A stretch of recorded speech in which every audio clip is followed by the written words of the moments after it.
Today, we're discussing your guide to flood insurance in Flood Zone AE in 2024. Today, we're going to talk about what is Flood Zone AE? Is flood insurance expensive in Flood Zone AE? What are the bank requirements if you're purchasing a property in this area? Can Flood Zone AE be changed? So if you're a property owner or you're looking at purchasing a property or you're assisting someone with purchasing a property that's in Flood Zone AE, then this video is for you. Hello, my name's Chris Green, president and owner of the Flood Insurance Guru. And more than 12 years ago, I bought a house in a flood zone just like this right here. And I was told that premiums were gonna be $3,000 when they should have been $300. My closing almost fell apart. I almost missed out on my dream house. I've been helping people overcome this same obstacle for the last 12 years. Today, we're giving you your guide to Flood Zone AE in 2024. Everything you need to know when it comes to this flood zone so that you can have the confidence you need when purchasing a property. Let's talk about what is Flood Zone AE. Flood Zone AE is part of the 100-year floodplain or 100 flood area. You see here right here behind me, we're actually standing in Flood Zone AE right now. And what this means is strictly a probability. This does not mean that your property is only going to flood once every 100 years. This just means once in every 100 chances within a given year. It's strictly probability. You see, we see properties every day flood multiple times in a year in Flood Zone AE. Because once again, it comes back to probability.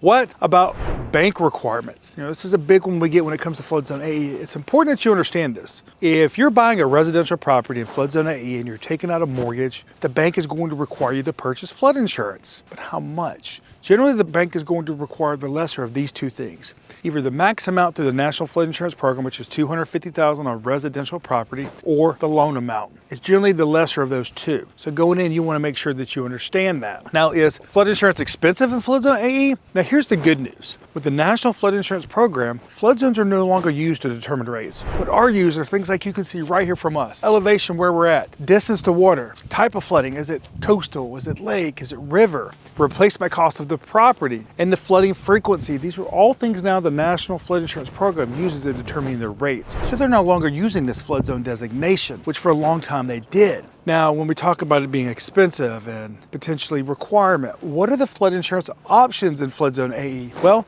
you've got the National Flood Insurance Program, which we've talked about. Let's briefly talk about the coverages they offer in Flood Zone AE. They offer building coverage up to $250,000 and contents coverage up to $100,000. Now remember, building coverage generally is going to cover the building, anything that's physically attached to the building. We're talking about appliances here. We're talking about cabinets and things like that. We're talking about contents coverage. We're talking about furniture. We're talking about your personal belongings, maybe your grandmother's antiques. These are all things that are going to fall under contents coverage with the National Flood Insurance Program. That's important to understand that the National Flood Insurance Program offers coverage in these AE zones as long as you're in a participating community. If you're in a non-participating community, coverage is not available through the National Flood Insurance Program. Now let's talk about private flood insurance, which is a little bit different. Private flood insurance, it probably builds the rates kind of similar to the National Flood Insurance Program, but a lot of those companies still are using flood zones, at least as a portion of determining the flood insurance rate on your policy. This means, hey, maybe I do have the wrong zone. I gotta go back and change it. You could see a rate change there, but a large portion of them are using what's called a flood risk score. This is a score of 0 to 100 on the chances that think of this property actually flooding. And you can actually learn more about flood risk scores by clicking on the corner, and you'll see some of the videos we've done, and even on our website, you can find out the flood risk score of your property. They're also looking at replacement cost. They're looking at distance to water, the type of flooding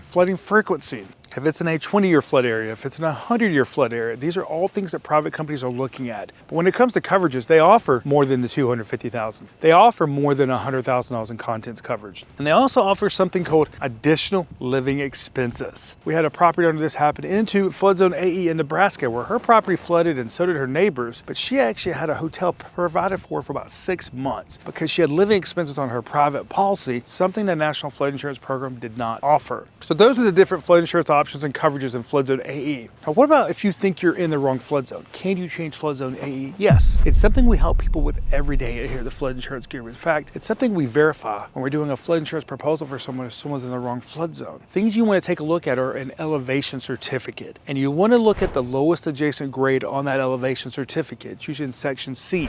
And if that's above what's called the base flood elevation, that's the level FEMA thinks flooding could come to, you may be a candidate to have a flood zone changed. Some of the benefits of changing this flood zone could be higher property value, lower insurance premiums, and maybe even lower all flood risk. Now, those are just 3 simple benefits of possibly changing your flood zone. You can click here in the description of this video, and we've got more information on changing your flood zone. Maybe if you're a good candidate, where to get an elevation certificate. This is your guide to Flood Zone AE in 2024. Now, we've talked about what is Flood Zone AE. We've talked about, is flood insurance expensive? What are the flood insurance options?